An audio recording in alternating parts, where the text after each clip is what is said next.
Chers téléspectateurs Renouveau TV, bonsoir et bienvenue dans l'émission Regard Croisé. Regard Croisé aujourd'hui, nous avons comme invité M. Asseydou Maïga, il est consultant. Et en plus de M. Asseydou, il y a M. Badi Aïdra, expert statisticien, et Mme Mariam Hassan de la société civile. Avec eux ce soir, nous allons parler de la situation sécuritaire, surtout spéciale en ces derniers temps, les couvre-feux dans différentes régions du Mali. Aussi, 2021-2025, 4 ans déjà, la présidence d'Assimi Goïta, nous allons en parler. Et surtout, la difficile question donc, du changement de mentalité pour le Mali Koura. Donc, les invités, ils sont tous déjà au studio. Nous allons commencer par M. Asseydou Maïga, qui est consultant. Nous allons lui dire bonjour. M. Maïga, bonjour. Bonjour Dambélé. Et bienvenue à Renouveau. Merci beaucoup. Merci bien. Merci, c'est un plaisir. Merci. Ensuite, M. Badi Aïdra, un habitué du Regard Croisé. Merci. Aïdra, ça faisait longtemps. Effectivement, merci pour l'invitation et au passage, bonne fête à tous les Maliens. Que Dieu nous montre l'année prochaine. Merci, Amina. Merci, Madame Hassan Maïga, société civile. Madame, bonjour. Bonjour, Monsieur Antoine. Le plateau est bien genré, j'espère. Oui. D'accord. Oui. Un bonjour pour nos téléspectateurs. Bonjour déjà à vous. Bonjour à tous les téléspectateurs. On profite aussi pour souhaiter une très bonne fête. Merci.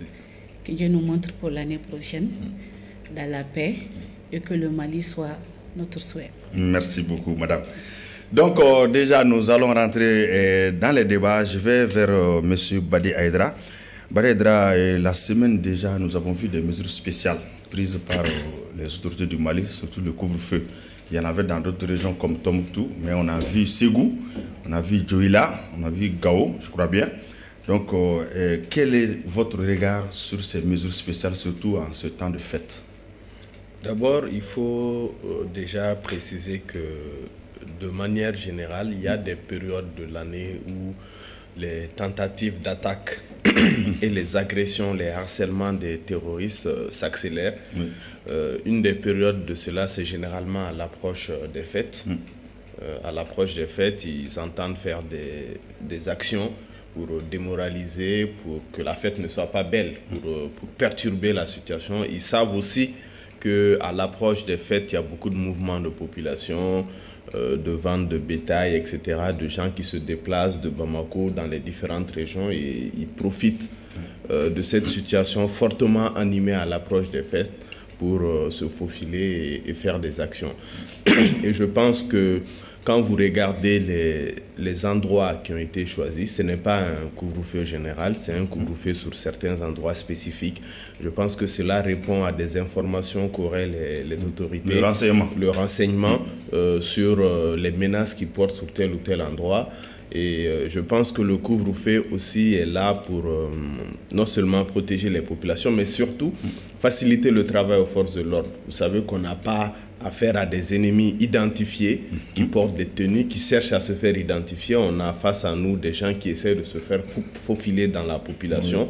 Et d'autant plus à certaines heures, ils ont plus de facilité à se faufiler parce que c'est moins visible qu'en journée. Donc en mettant un couvre-feu et en bornant, ça permet aux autorités, à partir d'une certaine heure, de pouvoir agir plus simplement et comme il y a un couvre-feu, de pouvoir arrêter immédiatement toute personne qui circule et puis de faire des vérifications plus tard. Donc ça permet aussi vraiment à nos équipes, à nos personnels de sécurité, que ce soit l'armée, la police, de pouvoir faire un travail serein et puis de traquer des gens à certaines heures. Je pense que ces mesures sont les bienvenues.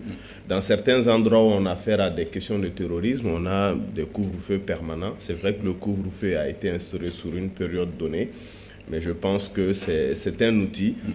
Les Maliens ne doivent pas s'inquiéter de ce couvre-feu. Cela ne veut pas dire qu'on n'arrive pas à sécuriser les gens. Au contraire, c'est pour pouvoir vraiment identifier. Quand on a des terroristes, des semeurs de troubles, de terreur qui se mélangent parmi la population, il n'est jamais facile. La lutte est difficile. La lutte est difficile et donc le couvre-feu permet au moins un premier filtrage et faire des travaux. Ok, merci M. Aïdra. M. Asseydou Maïga, nous avons vu, même si le couvre-feu, c'est souvent des restrictions de liberté, mais pour l'intérêt collectif, Et on a vu, hein, même sur les réseaux, je pense que la population a adhéré à ces mesures-là. Donc, quelle est vraiment votre analyse sur ces mesures spéciales?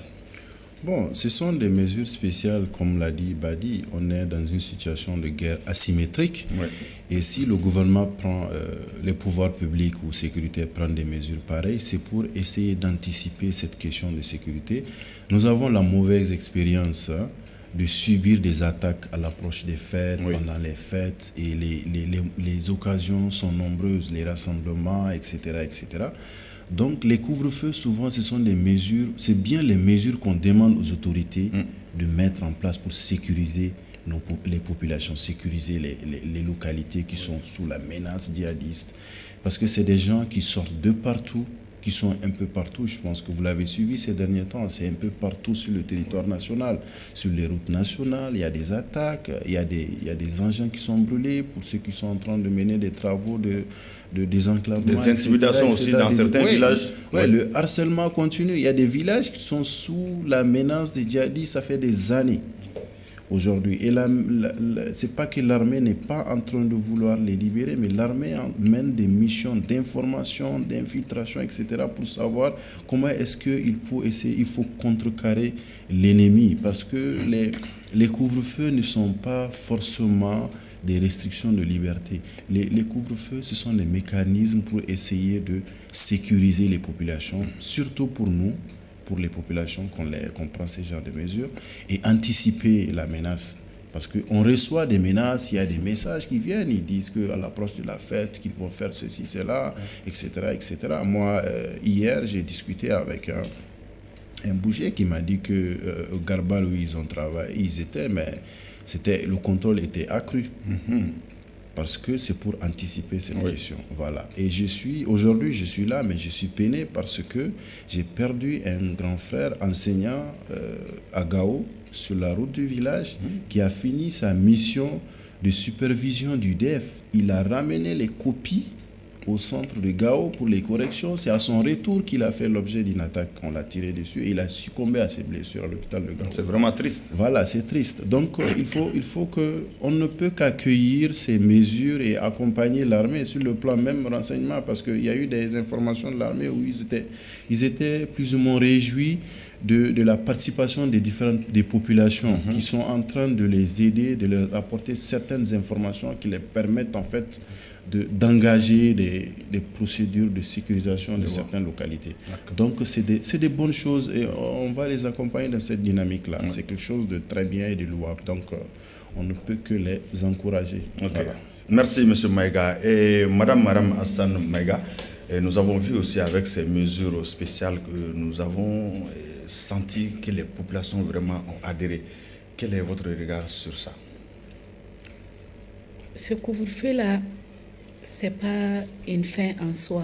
Au contraire, c'est même une bonne chose, on trouve. Comme vous l'avez si bien dit, si on fait le tour des réseaux sociaux, ces 2 jours-là, on voit que les gens en parlent moins même. Ça veut dire que, en réalité, les gens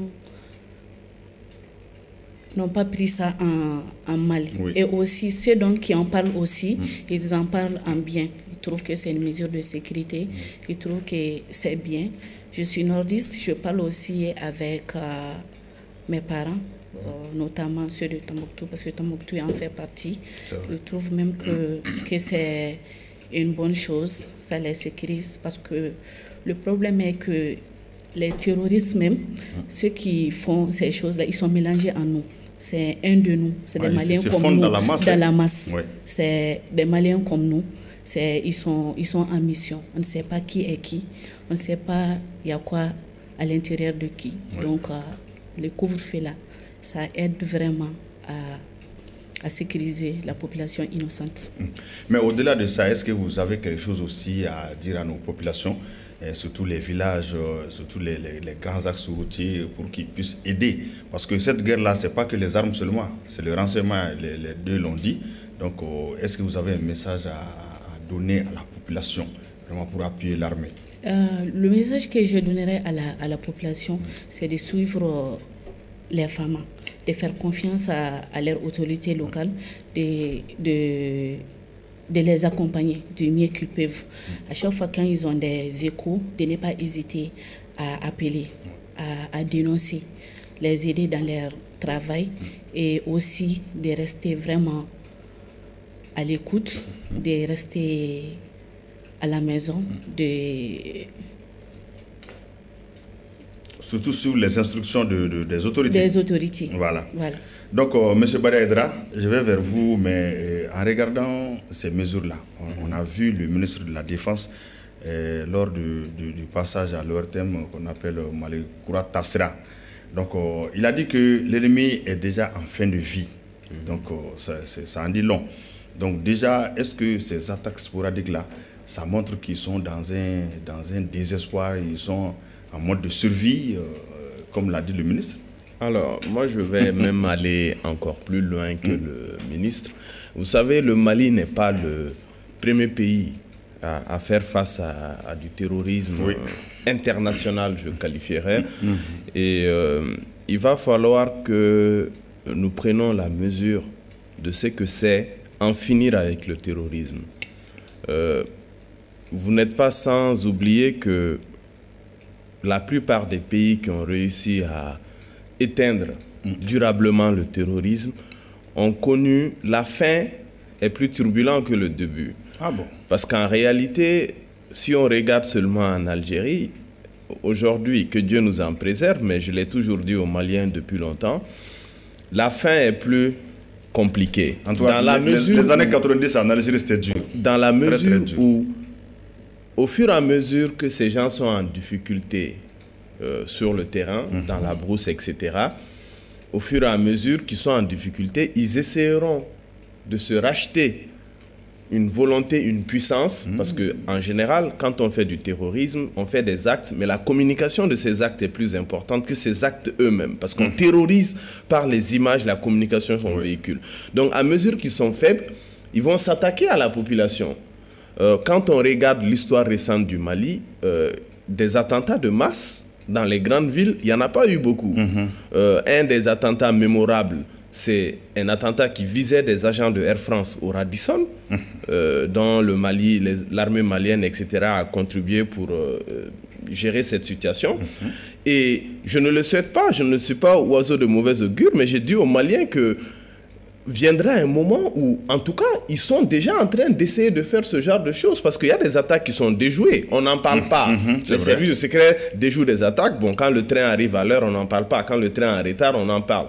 Mais il faut que les Maliens s'attendent à ce qu'ils essayent de faire des attentats, des voitures piégées dans nos marchés, sur nos ponts, dans des endroits où il y a de la fréquentation de masse. Et donc, c'est...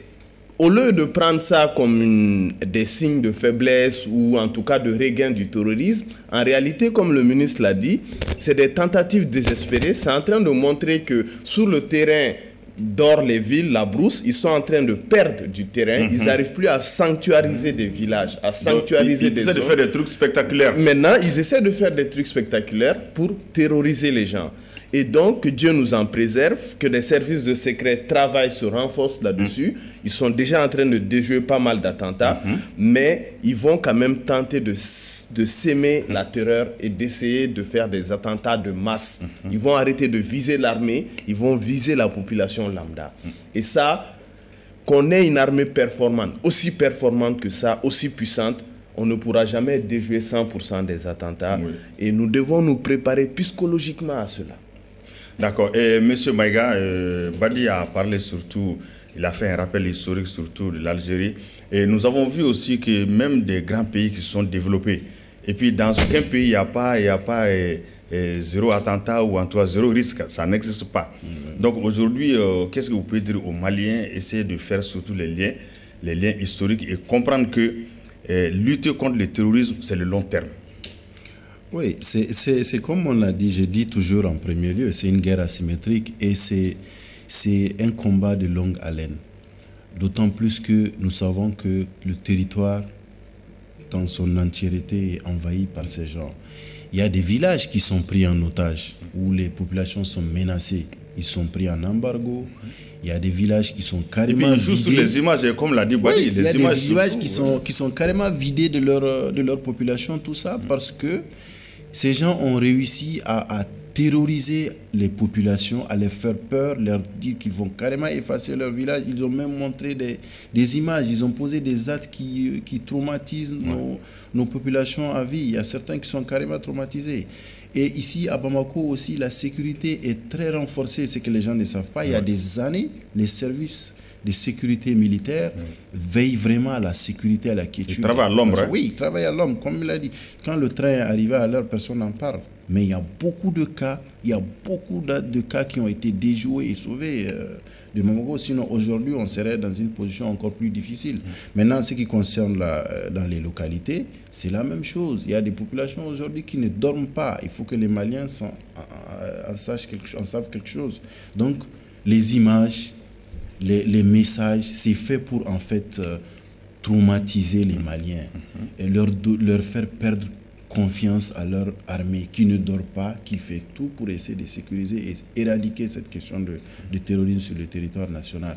Il y a des programmes de sécurisation, même des axes routiers qui sont en cours, qui font partie, d'ailleurs, qui fait partie du programme, le programme d'action gouvernementale qui a été exposé par le Premier ministre au CNT. Donc, les Maliens doivent prendre confiance, les Maliens doivent savoir que nous sommes ensemble entre Maliens, l'armée ou les populations maliennes. Donc on doit les soutenir par nos moyens, nos moyens que nous on a en opposition, nos voix, nos participations, nos informations pour éradiquer cette question. Voilà, c'est des traumatismes qui ne finissent pas et on est obligé de faire avec, mais on va combattre cette question. Il n'y a pas de problème. Merci M. Maïga. Et Mme Mariam, vous avez beaucoup vécu dans la diaspora malienne, donc il faut voir, comme je l'ai dit, très généralement, même dans les pays très développés, on voit des actions souvent et c'est étonnant. Mais ici, peut-être qu'on n'était pas trop habitué à ce genre de choses ces dernières années. Mais en réalité, aujourd'hui, pour rassurer la population, donc qu'est-ce que vous pouvez leur dire vraiment et savoir que ces attaques-là, c'est partout dans le monde. Parce que d'autres pensent que quand ils font des attaques déjà, ils disent, ah voilà, ils ont attaqué ici, là-bas, ils ont attaqué ici, voilà, où est l'armée, où est la gendarmerie. Alors qu'en réalité, ce n'est pas pour défendre le régime. L'État, aucun État ne peut mettre un soldat derrière chaque citoyen, ce n'est pas possible. Tout à fait. Il faut que nous sachions que le monde est arrivé à un niveau où les attaques, c'est partout. On attaque en France, on attaque aux États-Unis, on attaque en Afrique, partout. Ce n'est pas qu'au Mali. Comme vous l'avez dit, moi, je suis venue il n'y a pas longtemps, tout près au Niger ici. C'est un pays où les gens ne dorment pas. Ils sont terrorisés. Il y a à peine quelques jours, la frontière du Mali au Burkina a été attaquée. Le monde est arrivé à un niveau, je ne pense pas s'il y aura la paix encore. Ce qu'on peut faire, c'est de sécuriser notre parquet, le Mali. Et alhamdoulilah, je ne pense pas s'il y a un centimètre du territoire du Mali actuellement qui est occupé. Ce qui est très important. Qui est très important. On ne peut pas empêcher les attaques. Ce qu'on peut faire, c'est de les minimiser. C'est de diminuer au maximum les risques d'attaque. Je pense que nos femmes sont à pied d'œuvre sur ça. Donc avec des attaques spectaculaires, vous pensez réellement que c'est le dernier espoir? Ils ont perdu le terrain, c'est pour cela qu'ils font ces grandes communications-là et puis ces attaques sporadiques? Tout à fait, je pense. D'accord. Oui. Parce que les terroristes, c'est ça en fait, leur mode opératoire, c'est un peu la guérilla. Quand ils sont envahis, ils sont détruits, ils sont en perte de vitesse, c'est comme ça qu'ils réagissent. C'est pour ça qu'il y a ce qu'on appelle les cellules dormantes. Les cellules dormantes, souvent, c'est stratégique, c'est pour ça qu'ils les mettent en place. Ils leur disent d'agir quand ils vont leur dire. S'ils sont souvent dans les grandes villes, ils essaient de réagir aux lourdes pertes, à leur effacement en fait, pour essayer de montrer aux populations qui sont toujours là. Nous sommes là. Voilà. C'est un peu ça. La guérilla, ça a toujours existé. Ça a toujours existé. Je voudrais rebondir sur un autre élément aussi, parce que pendant qu'on parle de la population, il est important Moi, ce que je ne comprends pas dans nos pays, en Afrique en général, c'est que nous n'avons pas de respect pour nos propres concitoyens, nos morts. Moi, je ne peux pas comprendre qu'il y ait des attaques, qu'on puisse relayer des images de morts maliens. De mémoire, j'ai fait énormément de pays, j'ai suivi énormément d'actualités. Les attentats les plus meurtriers le 11 septembre, il n'y en a pas eu ici. Je ne me souviens pas avoir vu des images d'Américains sur le sol en sang. C'est des choses qu'on évite. Dans tous les pays, on évite. Et là, j'attire l'attention de la cybercriminalité et de la hack. S'il y a un sujet qu'ils doivent surveiller, traquer, il est inadmissible que des images, que ce soit des militaires, des civils, que des images de Maliens circulent. C'est ça la terreur. Oui. C'est ça qui terrorise les gens en réalité. Et c'est leur objectif. C'est leur objectif. Oui. Et quand cela est relayé par des Maliens, je ne comprends pas leur intention. Et la hack et les différentes structures, le procureur cybercriminalité doivent énormément veiller à ce que l'espace public soit nettoyé de ces images-là. Oui. Que ces images-là ne puissent pas circuler, que les gens ne puissent pas les voir. Parce qu'on a les moyens de faire ça aujourd'hui. Et ce n'est pas cacher la vérité aux gens. Tous les pays le font, c'est préserver l'esprit, le mental des Maliens. Et les gens qui font ça, ils le font à dessein. Ceux qui le font en n'étant pas conscients, ceux qui le font en étant conscients, ils participent à l'acte de terrorisation des Maliens. Ils sont complices, implicites, peut-être sans le savoir, ou en tout cas en complicité avec les terroristes. Oui. Comme je l'ai dit, l'acte de terrorisme, ce n'est pas l'acte de l'attentat, c'est la communication autour de cet attentat. Oui. C'est les images de morts et autres qui vont circuler. Que ces acteurs-là les publient, on n'en peut rien, mais il faut que ça ne soit pas relayé. Oui, que les gens qui les relaient soient traqués. Chaque fois, tu vois ça sur des groupes de WhatsApp. Exactement. C'est compliqué. En fait, c'est ça. Voilà, donc nous allons terminer ce chapitre surtout avec cet appel-là pour vraiment... le partage de ces images, vraiment. Oui, il faut une conscience populaire sur la question, parce qu'il faut éviter de partager ces images. Parce que les terroristes, par essence, ils posent certains actes pour diffuser dans le monde entier leur présence. Mais c'est quoi alors la raison pour laquelle un citoyen malien qui se trouve envahi par ces gens-là se permet de relayer les dégâts. Même si vous voyez l'image, il faut laisser. Voilà, ça ne se fait pas. Ouais. Moi, je pense que c'est ça. Même en parler des fois, il faut éviter de diffuser des informations de ce genre. C'est pas bon. Ça contribue en fait à enrichir leur communication de terreur sur les populations maliennes. Merci. Et je voulais ajouter, et dans ce genre d'images, il n'y a que... Au Mali, je peux dire qu'on voit ça, dans la sous-région, alors que les autres pays sont attaqués.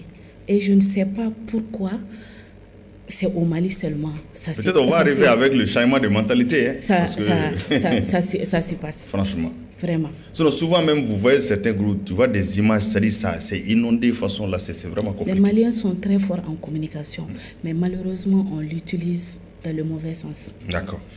Merci beaucoup. Donc, nous allons quitter ce chapitre-là. Nous allons voir depuis 2021 la présidence du président Assimi Goïta. Donc, je vais aller vers Badi. Vraiment, on ne va pas en faire un truc spécial, mais 4 ans que Assimi a repris les choses en main et les grands chantiers sont ouverts. Il y en a beaucoup. Le travail du pays, c'est le long terme. Donc, avec ces 4 années-là, Badi, est-ce que vous avez un regard général sur les grands chantiers? Oui, j'ai surtout un regard historique parce que je pense que si on catégorise les différentes phases, les différents cycles politiques au Mali, on a la vie politique avant les indépendances où émergent des acteurs comme Philippe Dabo, Jean-Marie, Modibo Keïta, qui, même si le Mali moderne n'était pas indépendant formellement, il faisait des actions politiques qui a donné lieu à une classe politique. Ensuite, on a Modibo et ses compagnons qui arrivent, etc. Après Moussa Traoré, après 91, le cycle de 91. Et pour moi, depuis 2021, on est rentré dans un nouveau cycle. C'est un cycle qui structure la politique malienne sous des nouvelles contradictions. Souveraineté vs alliance avec l'Occident, faut-il s'allier avec le bloc occidental ou le bloc asiatique russe ou le bloc Amérique latine? Est-ce que vous êtes OTAN ou BRICS, c'est-à-dire Brésil, Chine, etc. Et ça, c'est la première fois que ce clivage revient. Ce clivage existait dans les années 60 où il y avait la guerre froide. On peut dire donc que l'ordre mondial change sous nos yeux. Exactement, l'ordre mondial change. C'est pas qu'il change sous nos yeux, je dirais même que le Mali est un acteur mondial de ce changement d'ordre. C'est pas pour rien que les répercussions de la guerre d'Ukraine se sont fait ressentir jusqu'au Mali. Oui. Donc pour revenir à depuis 2021, moi, quand je fais une analyse de l'arrivée d'Assimi comme président, avant d'être vice-président, je vois là une nouvelle doctrine à la tête de l'État qu'on n'avait pas eue depuis Modibo Keïta, cette doctrine souverainiste. Malgré les difficultés économiques que tous les Maliens connaissent, moi, si je dois retenir des éléments importants de ces 4 ans de Assimi Goïta, et c'est pas que Assimi Goïta d'ailleurs, nous avons tous porté cette volonté de voir notre armée se relever. Cette volonté. Comme le président, c'est le père de la nation. C'est lui qui incarne. Voilà. Mais je veux dire par là que pour la première fois, on a eu des dirigeants qui écoutent la partie souverainiste de la population. Oui. Parce que n'oubliez pas que quand Assimi prend le pouvoir, de mon point de vue, il ne me semble pas qu'il a un programme précis, MINUSMA et autres. À chaque fois, c'est des manifestations, c'est des personnes qui poussent vers cela. Et si lui, il voit l'intérêt de la population, il y va. La volonté du peuple. Donc, il y a des actes majeurs qui ont été posés par Assimi, comme le départ des forces françaises. Avant le départ de la MINUSMA, il y a eu la question du porte-plume du Mali à l'ONU. Oui. Ça veut dire quoi ça? Ça veut dire qu'au niveau du Conseil de sécurité, quand il y a des crises dans les pays, celui qui est chargé de rendre compte, de faire des rapports, d'informer les autres membres du Conseil de sécurité et le monde entier, on choisit un État porte-plume. Pour nos pays en Afrique de l'Ouest, c'est généralement la France. Et en posant cet acte, certains Maliens même ont découvert ce concept de porte-plume. Ça veut dire qu'ils ont réussi à mettre la main sur des éléments que les Européens utilisaient pour nous contrôler. Ce n'est pas encore fini. Il reste le secteur économique qui reste à dépoussiérer. Donc il y a ce départ-là et il y a la restructuration de l'armée.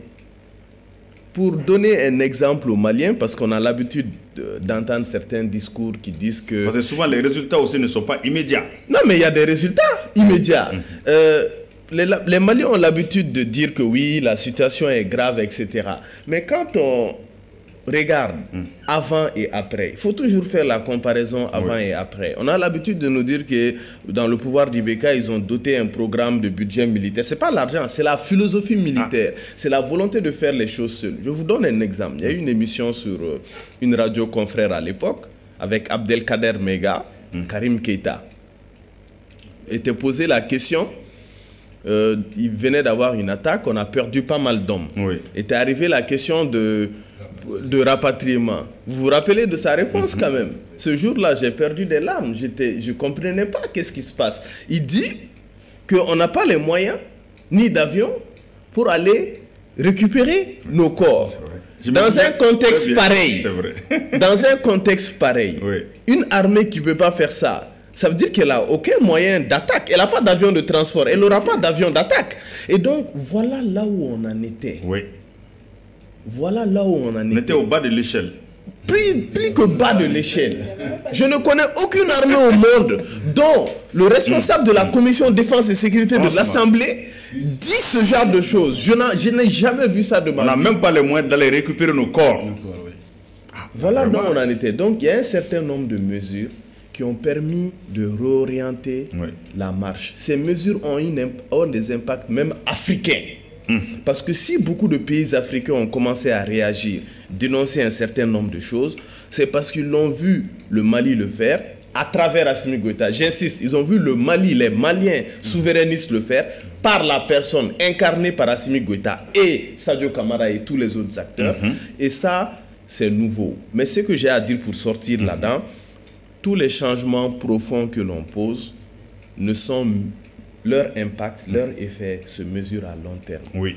Toute chose qu'on fait, là c'est très important. Toute chose qu'on fait qui a un résultat tout de suite, ce résultat ne durera pas. Non, c'est pas du tout. Les choses qui durent pour être mises en place.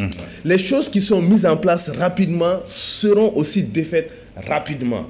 Et donc, ça prend du temps. C'est des changements structurels. L'ère du développement économique il faut des fondations, arrivera. Voilà, il faut des fondations. Et Assimi a travaillé sur les fondations. Donc, pour juger ces 4 ans-là, on ne prend pas en compte des questions comme le prix du riz, le prix du lait. C'est important pour les populations. Très important, oui. La vie chère, etc. Ces questions-là ne doivent même pas être à l'ordre du jour dans un pays en guerre depuis autant d'années. Là où j'aimerais adresser aux autorités, c'est qu'il est important qu'on martèle le fait que nous sommes en guerre. Oui. Les Maliens l'ont oublié parce que ça se passe en 1200. Les Maliens, la plupart des Maliens, 70% l'ont oublié parce que ça se passe très loin. C'est un temps difficile qu'il faut gérer. C'est un temps difficile qu'il faut gérer. C'est un temps difficile où il faut communiquer avec la population pour qu'elle puisse accepter l'économie de guerre. C'est-à-dire tout l'argent va vers la guerre, les aides qu'on faisait ci et là, les avantages que les populations avaient, même les fonctionnaires même avaient, sont absorbés pour l'armée. Et c'est pas fini, ça va durer 10-15 ans parce que il faut qu'on ait une armée digne des meilleures au monde. C'est sûr. Face à notre territoire, on n'a pas d'autre choix que d'avoir l'une des meilleures armées au monde. Oui. Et donc, ce travail-là, c'est un point de départ. Assimi l'incarne, mais il faut qu'il y ait d'autres personnes comme nous tous pour prendre le relais. Il ne va pas durer au pouvoir 100 ans, mais il faut que cette logique souverainiste de se débrouiller soi-même continue. Et ça, c'est un changement majeur qui, je l'espère avec le temps, va pouvoir nous faire aboutir à un Mali vraiment nouveau. D'accord. Merci M. Adra. M. Maïga, comme il l'a dit, a soumis les fondations d'abord. Donc en réalité, aujourd'hui, même pour faire des grands états, il faut des soubassements solides. Voilà, mais aujourd'hui, vraiment, avec ces 4 années-là, vraiment, en matière d'acquis, en matière de fondation, quelle est votre analyse là-dessus? Bon, comme il a dit, nous sommes dans une dynamique de refondation sur tous les plans, incarnée par Assimi Goïta et toute l'équipe gouvernementale et les Maliens aussi en second lieu. L'esprit même qui a porté ces gens au pouvoir aujourd'hui, d'ailleurs, qu'il ne faut pas l'ignorer, depuis l'esprit M5 jusqu'à aujourd'hui qui a porté cet esprit de souveraineté. C'est cet esprit de reprise en main de notre pays. À un moment donné, moi j'ai toujours salué des mesures qui avaient été prises par les forces de sécurité et de défense et par le gouvernement. C'est quoi? C'est les questions de conseillers militaires français, etc., etc., au ministère de la Défense. Vous vous rendez compte? Un pays souverain et indépendant qui, puisé, est en guerre. Bon, tout ça, ça a porté son fruit parce qu'on a eu à récupérer notre territoire. On a eu à récupérer Kidal. L'armée intervient jusqu'aux frontières, jusqu'à Tinzawaten, etc. Tout ça, c'est parce qu'on a mis des bases qui nous ont permis de mener ces actions. Parce que si on n'avait pas enlevé ces gens-là au niveau du ministère, etc., on n'aurait jamais fait. L'armée ne serait jamais déployée, il serait toujours limité à Sévaré, etc., même à Gao. Donc c'est ce qui est arrivé. Donc les meilleures bases ont été les bases courageuses de refondation ont été posées par le président depuis le temps jusqu'à aujourd'hui. Il a dit, le poste des Nations Unies, la porte-plume, etc. Je ne sais pas, je vais plus loin, je sais. Parce que c'est la France qui décide. C'est comme si on avait un tuteur, quoi. Oui, le Conseil de sécurité, c'est la France qui est notre tuteur. C'est eux qui décident que la situation est suffisamment pourrie dans nos États là pour qu'il y ait une intervention ou des forces de maintien de la paix dans nos pays. C'est eux qu'ils écoutent. S'ils le défendent, le motif c'est fini. On dégage tout le monde. Et on connaît en fait toute la machine qui va avec. C'est la France qui dirige toute la logistique après, tous les moyens sociaux, militaires, tout ce qui arrive. C'est eux. Ils viennent, ils s'installent et ils prennent le pays en otage. Ça s'endure. Pendant ce temps, il y a des meurtres, il y a des villages qui sont brûlés. On ne comprend pas la présence des forces étrangères, la présence de l'aménagement. Donc, vaut mieux nous laisser notre pays à nous-mêmes, à renforcer notre armée pour qu'ils puissent défendre. Donc c'est ce qui a été fait et c'est ce qui a salué. Les mesures pareilles, quand elles sont prises, les conséquences ou les résultats se verront après. Oui. Ça c'est sûr. Et les Maliens vont saluer cela. Ainsi comme il a dit, Assimi, peut-être il ne sera pas là, mais le Mali demeure, les Maliens demeurent. Donc c'est eux qui sont les principaux fondateurs de cette question. Ceux qui ont mis en place les grandes fondations dans les pays européens, ils ne sont plus là. C'est une participation c'est des pays développés. C'est une participation effective et de tous les Maliens sur cette question si on veut vraiment sortir de l'ornière. Il ne faut pas s'empêcher, il ne faut pas arrêter de ressasser cela. Le pays est en guerre. Le sacrifice ultime de tout un Malien est nécessaire et demandé. D'accord. Merci. Madame Maria Maïga, donc vous êtes arrivée au pays il n'y a pas longtemps. Quelle est la perception aujourd'hui de la diaspora sur les acquis des 4 ans d'Assimi Goïta? La perception de la diaspora, je vous dis, hein, on est en train d'écrire l'histoire. Et dans la génération future, qui peut être la génération de nos enfants, je veux juste quand on va parler de ce moment, précisément des 4 ans, voilà. de la transition, beaucoup vont arrêter les souffles pour écouter. On n'est pas mort jusqu'à ce qu'on a vu un monsieur qui a pu dire non à l'Occident, qui a pu dire non à la CEDEAO, qui a pu dire non à l'OIF, qui a pu dire non à beaucoup de structures. C'est vraiment salutaire.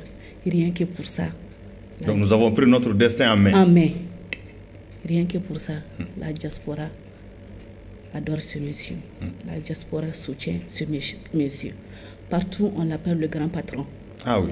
On a un super héros dont on ignore sa valeur. Maintenant, quand tu sors au Mali, quand tu as le passeport malien ou quand tu dis que tu es malien, il faut voir comment tu es respecté. Et c'est grâce à lui. N'est-ce pas? Oui. Pour les 4 ans, il y a toute une combinaison de succès.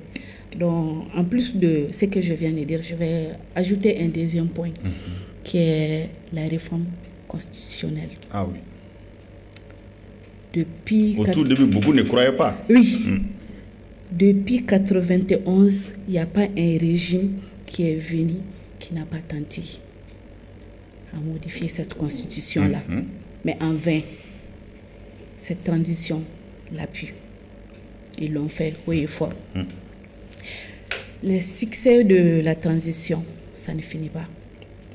Ça ne finit vraiment pas. On ne peut que le saluer. Et on ne peut que l'accompagner. D'accord. Merci bien. Donc, nous allons vers le dernier chapitre de notre émission Regard Croisé, même si le technicien souvent fait des signes, on va essayer de voir ensemble. Badi, pour en finir aujourd'hui, vraiment, cette question difficile, on parle de changement de mentalité, on parle de Malikoura. Je crois que Koura veut dire nouveau, en Bamanaga. Donc, cette question de changement de mentalité, vous l'avez dit, il faut que les gens comprennent qu'un État qui est en guerre, vraiment, le développement, c'est le long terme. Aujourd'hui, chacun parle de Malikoura, chacun parle de changement de mentalité. Mais la question, comment changer de mentalité? Est-ce que c'est le verbe ou dans les actes? Donc aujourd'hui, on en parle beaucoup. Comment on peut changer de mentalité au Mali aujourd'hui? Alors, sur cette question, il y a deux approches qui se confrontent. La première approche consiste à dire que pour qu'on puisse changer, il faut que les Maliens changent, il faut que chacun prenne conscience à son niveau, etc. Une fois qu'on a dit ça, je ne sais pas concrètement comment on fait changer les Maliens. C'est-à-dire, on ne peut pas dire que les Maliens sont mauvais. Pour qu'on change, il faut que chacun fasse son introspection, il faut que chaque chef de famille gère ses enfants, etc. Mais une fois qu'on a dit ça, quelle politique pour aller vers ça? On n'a pas de baguette magique pour rendre tout le monde bon. Je ne crois pas à ces réflexions-là. C'est des réflexions sans conséquences. C'est joli à dire. Quand on dit ça, oui. Mais dans la pratique, non. Mais dans la pratique, on n'en fait rien. Ça ne nous fait pas avancer. Par contre, il y a une deuxième approche qui consiste à dire quoi? Quand vous allez, je vais vous donner un petit exemple pour les entreprises privées même, qui ne concernent pas l'État. Quand vous allez dans une entreprise, vous pouvez visiter plusieurs services, plusieurs départements. Même au sein de l'État, quand vous avez des démarches à faire, vous allez dans tel département, vous faites telle action, vous allez dans tel département. Il arrive que vous constatez que selon les départements, vous n'êtes pas accueillis de la même manière, votre dossier n'est pas traité rapidement, etc., qu'on ne vous satisfait pas de la même manière. Vous sentez que vous avez affaire à des gens différents. Cela est dû à quoi? Les chefs de ce département. Le chef de ce département. Vous pouvez avoir la même entreprise, d'un service à l'autre, les gens ne se comportent pas de la même manière. L'autre service, les gens arrivent à l'heure, l'autre service, les gens n'arrivent pas à l'heure, les gens causent dans les bureaux, etc. Cet état d'esprit dépend du chef du département et de ses différents responsables, la rigueur qu'ils imposent. Là où je veux en venir, les Maliens seront bons le jour où on aura une élite exemplaire. Quand je dis une élite, ça comprend les hommes politiques qui dirigent le pays, ça comprend nos chercheurs, enseignants, nos grands médecins, nos leaders religieux, que ce soit les religions classiques ou d'autres croyances, que tous ces gens qui inspirent la population d'en bas donnent l'exemple, soient exemplaires.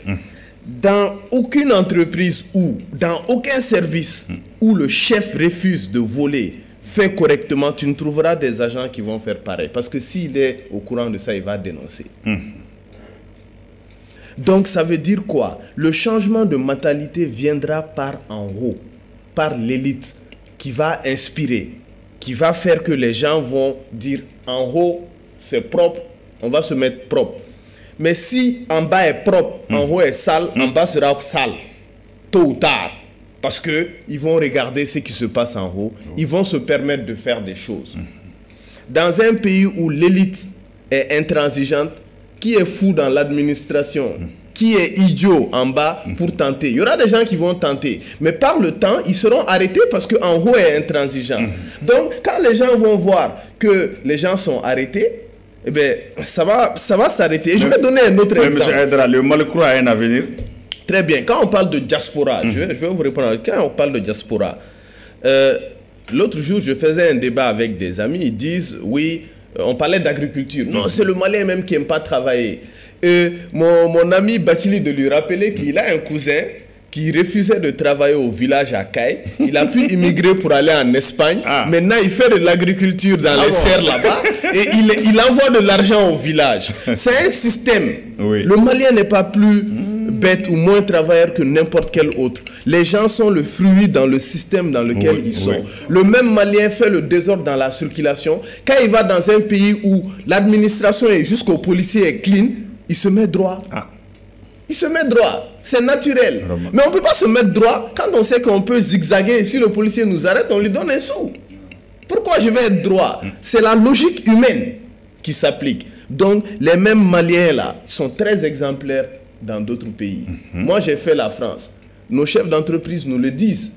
Parmi tous les étrangers qu'on recrute, les Maliens sont les plus sérieux, les plus travailleurs. Ils ne se plaignent pas par rapport à d'autres nationalités que je ne vais pas citer. C'est donc les fondements, la matière pour améliorer le Malien est là. On est un peuple travailleur. L'exemple doit venir de l'élite. De l'élite, sans aucun doute. Ok. Merci beaucoup. Monsieur Maïga, cette question de changement de mentalité, on en parle, mais dans les actes, ce n'est pas facile. Le Mali-Koura a un avenir selon vous? Ouais, le Mali-Koura a tout son avenir. Si la question de diriger par l'exemple est prise à bras le corps, si les dirigeants décident d'appliquer cela en eux de manière définitive pour que les Maliens, en voyant ce président, ce ministre devant eux leur parler de salubrité, qu'ils sachent qu'ils voient ce ministre-là à la tâche qui a montré des exemples sur la question. Quand tu arrives dans ton département, quand tu ne sais pas que le bureau même de la sécurité, tu ne sais pas s'il n'y a pas de nettoyage ou c'est pas suivi, il n'y a pas de... Mais il y a la légèreté qui s'installe. Et c'est ce qui se traduit partout, qui se traduit dans les maisons, qui se traduit dans la rue, etc. etc. C'est institutionnel, c'est culturel. Le Malien a juste besoin d'un dirigeant qui donne l'exemple de rigueur, l'exemple de probité pour pouvoir se mettre aussi au pas. C'est nécessaire, c'est quelque chose qui est viable pour un Malikoura. Un Malikoura qui se détache de tout ce qui est négatif, si vous voulez, 90% de négativité pour essayer d'aller vers l'avenir. Donc le Malikoura a tout son avenir. Les Maliens ont de l'avenir parce que le Mali, c'est un grand pays. Les Maliens, le peuple malien est un grand peuple à travers l'histoire, à travers le présent et à travers l'avenir. Parce que aujourd'hui, c'est le Mali qui a donné l'exemple de ces réformes souveraines dans la sous-région. Et le Mali est déjà suivi. Donc, ça va se propager si les exemples encore sortent du Malien. Donc, c'est ça de l'avenir. D'accord, merci. Madame Mariam, donc, comment traduire le verbe là, Malikoura, voilà, changement de mentalité, comment traduire ça en acte? J'ai un grand frère qui avait été nommé récemment dans l'administration malienne. Il était devenu chef. Il dit qu'à son premier jour, quand il est venu, sa première remarque, c'était que tout le monde venait à 9h, sinon au-delà, qu'il était perturbé. Il voulait en parler, mais il s'est dit, c'est une habitude dans cette boîte-là. S'ils viennent à 9h, 10h, c'est que c'est une habitude. Et lui, il voulait vraiment faire changer les choses. Il dit qu'il n'a rien dit. Le lendemain, il est venu à 6h30. Il s'est installé au bureau en tant que chef. Il n'a rien dit. Donc, quand ils ont commencé à venir à partir de 8h, 9h, paniqués parce que la voiture était au dehors, ils ont commencé à demander les gardiens et autres là. Chef, il est venu à quelle heure? Ils ont commencé, mais il était là depuis 6h30. Ils étaient paniqués. Mais il dit qu'il n'a reproché rien à personne. Il me jure qu'au bout d'une semaine, tout le monde venait à 7h30. Alors qu'il n'a pas ouvert la bouche à personne pour dire pourquoi vous ne venez pas. Pour dire à quel point mon frère Badi, ce qu'il est en train de dire là, que c'est vrai. L'exemplarité là, je pense que c'est la bonne manière pour arriver à notre Malikoura là.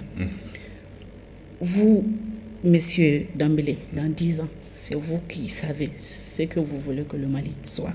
Monsieur Badi, c'est lui, il sait ce qu'il veut que le Mali soit. Mon frère Maïga, moi aussi. Donc, si nous voulons que le Mali soit l'Eldorado dans 10 ans là, à nous de le faire, à nous d'échanger, à nous de prendre l'exemple. Parce que celui qui est en haut là, moi je pense que c'est un bon exemple. Mais à Tessega Djinka avec. Mais moi je pense que aussi il y a eu beaucoup d'acquis, mais en réalité il y a aussi des petits points noirs, il faut le dire. Parce qu'aujourd'hui, ce que Badi l'a dit, par exemple, beaucoup de personnes crient Malikoura, mais en réalité eux-mêmes, ils n'incarnent pas le changement. Donc en réalité, quand les Maliens vont, il a dit, les Maliens vont en Europe, mais ils sont droits, parce qu'ils savent que les lois ne badinent pas, ils savent que c'est comme ça, et puis ça ne changera pas. Il n'y a pas d'impunité, il n'y a rien du tout. Donc il faut parler de ça. Et ça, c'est ce point critique aussi. Il faut que les Maliens le savent. La meilleure manière pour arriver à ça, c'est vraiment l'exemplarité là. Ça ne se fera pas avec la force. Et je ne pense pas si c'est la parole qui va changer, ni sensibilisation. Ceux qui sont en haut là, qu'ils montrent l'exemple. Chacun à son petit niveau. Et puis il faut que les lois s'appliquent. C'est ça le problème aussi. Les textes. Voilà. L'exemplarité, c'est la meilleure. C'est ça. L'exemplarité, c'est la meilleure des sanctions. Voilà. Les défis sont énormes, mais moi je pense que ça peut aller. On est même sur la bonne voie. Les Maliens crient. L'unité est importante actuellement au Mali. Il faut qu'on soit vraiment unis, qu'on soit indivisibles, qu'on comprenne que cette crise-là, elle est normale. Il y a des grands pays comme la Chine qui a fait 20 ans dans la crise actuelle où est Mali. La traversée du désert. D'accord. Pour arriver à l'Eldorado où ils sont aujourd'hui. D'accord. Qu'on pense que et qu'on sache aussi que c'est très normal ce qui se passe au Mali. D'accord. Madame, votre dernier mot sur nos 3 thèmes aujourd'hui, le temps est déjà là. Mon dernier mot, c'est un mot de remerciement. Oui. On salue tout le monde. On salue la transition. Leur dire qu'ils sont vraiment sur la bonne voie. Il y a beaucoup de choses qui restent à faire. Surtout, je vais faire un cri de cœur sur la relance économique. Très important, oui. Elle est importante. Les Maliens souffrent actuellement. Le train de vie est vraiment au plus bas. Qu'ils pensent à la population, surtout sur les denrées de première nécessité. Okay. Et la santé aussi, qui pensent, ils font beaucoup. Ils sont à remercier, mais qu'ils essayent vraiment d'accompagner aussi encore. Merci. Madame a parlé en mère de famille, Monsieur Maïga. Bon, je rejoins Madame en saluant toujours les actes posés par la transition. Il faut que ces actes aussi ont pour référence le bien des populations maliennes. Et surtout les questions énergétiques aussi qui constituent une guerre depuis un moment. Oui. Voilà, et il y a des mesures qui sont prises pour essayer d'endiguer cette question. Il faut que les mesures-là soient gérées de manière transparente, notamment la question des fonds de soutien et autres, les Maliens, parce que ça c'est quelque chose où les Maliens... Et le ministre même des Finances a commencé à communiquer là-dessus. Voilà, les Maliens sont impliqués là-dedans, de bas en haut, tout le monde participe à cette question. Oui. Et la dernière fois, le ministre nous a laissé sur notre faim parce que le journaliste a dû lui poser la question par rapport à cette question. Mais le ministre a répondu à la question de manière très différée, sans donner exactement de réponse. Mais après, ceux qui suivent, je pense qu'il y a eu une publication dans les soirs où ils ont donné exactement là où est le fond, le montant total exactement. Mais on doit aller au-delà de ça. Il faut que les promesses faites par le président sur cette question soient tenues de manière rigoureuse. Parce que c'est un fonds qui est très important. C'est quelque chose qui a été demandé aux Maliens de manière forcée pour que le Mali Koura soit une réalité. Donc c'est une participation effective et malienne. Donc c'est un exemple. Si cette question-là est gérée de manière transparente, que les résultats sont probants à se voir, c'est la meilleure des exemples sur la gestion de la transition. D'accord. Voilà. Les Maliens vont juger par rapport aux actes. Merci bien. Voilà. Monsieur Edra, donc votre mot pour terminer l'émission. Deux messages. Un message à l'attention de la population malienne, des Maliens, des citoyens maliens. Je le répète encore une fois, cela n'a pas été suffisamment dit, affirmé, clarifié par la classe politique avant 2020-2021. Nous sommes en guerre. Oui. Tout à fait. Vous insistez là-dessus. Parce que ça a des significations, ça a des conséquences. Ça veut dire que même la manière de faire les budgets de l'État change.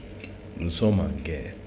De la manière dont l'État a signé des pactes avec les syndicats pour calmer la situation, pour lui permettre de diriger. De cette même manière, nous qui ne sommes pas dans les syndicats, qui sommes la population lambda, nous devons prendre conscience de cette situation. En même temps, quand je dis ça, je dis la contrepartie de cela, de cette acceptation, de cette compréhension, c'est l'exemplarité d'en haut. Je dis aux dirigeants aussi que toute œuvre humaine a des défauts. Aucune œuvre humaine n'est parfaite. Et il convient quand même qu'ils prennent conscience qu'il y a des manquements sur un certain nombre de choses. Oui. Les manquements en question, c'est quoi? Nous voyons un certain nombre de grands projets qui sont inaugurés avec des premières pierres, avec des calendriers annoncés. De deux choses l'une. Soit la communication n'est pas alignée avec la réalité du projet, soit les planifications du projet n'ont pas été maîtrisées. Nous leur demandons de faire attention à cela. Parce que quand on a un pouvoir qui pose des premières pierres et qu'on ne voit pas la suite dans le délai annoncé, c'est difficile après de demander à la population de faire des efforts, etc. Oui. Je pense notamment au problème de l'électricité. Pas que l'électricité. On nous a parlé de pas mal de sujets qui ont été relancés, ICOMA et autres. Mais après, le sujet s'arrête là. Il faut développer davantage. Il y avait des centrales solaires où on nous avait promis 3 mois après, la ministre en question, 3 mois après que la production sera faite. Nous sommes tous des responsables à différents niveaux. Oui. Moi, je dirige beaucoup de personnes dans mon activité privée. Tous les projets que je planifie, la majorité dépasse les délais que j'avais imaginés. c'est pas le problème de ne pas pouvoir tenir un délai, c'est la sincérité des délais qu'on annonce, et c'est la démarche d'explication, de transparence pour expliquer le pourquoi du comment. Il est temps maintenant que ces projets-là aboutissent, que le président mette davantage d'efforts. Si c'est parce que l'argent budgété est mis dans d'autres urgences, on est à même de le comprendre quand même. Aucun Malien ne dira qu'on avait prévu 20 milliards ou 50 milliards pour tel projet, mais finalement on a eu des difficultés à décaisser et parce qu'on a mis dans tel secteur, on a acheté, on a subventionné le riz, ou bien on a acheté des armes supplémentaires, ou on a recruté des gens supplémentaires pour ça. Je pense que il ne faut pas avoir peur des Maliens quand on dirige. Il faut expliquer clairement. Et donc, je pense qu'il y a eu beaucoup de projets annoncés de première pierre dont les résultats tendent à se faire ressentir. Donc, ça contribue à diminuer un peu la crédibilité et la parole. La parole d'en haut doit être sacrée.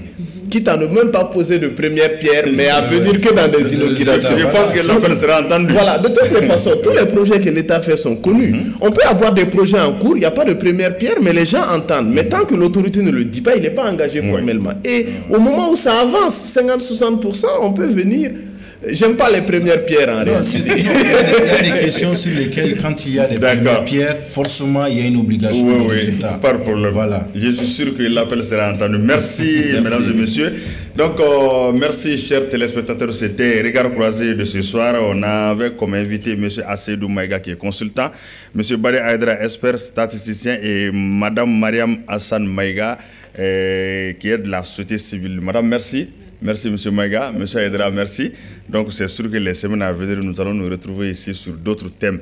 Donc, aujourd'hui, on était en réalisation avec Désiré Dako au son Fousseni Daou et à la diffusion Draman Kone. Nous vous donnons un rendez-vous la semaine prochaine pour un autre numéro de Regard Croisé. Merci et à très bientôt.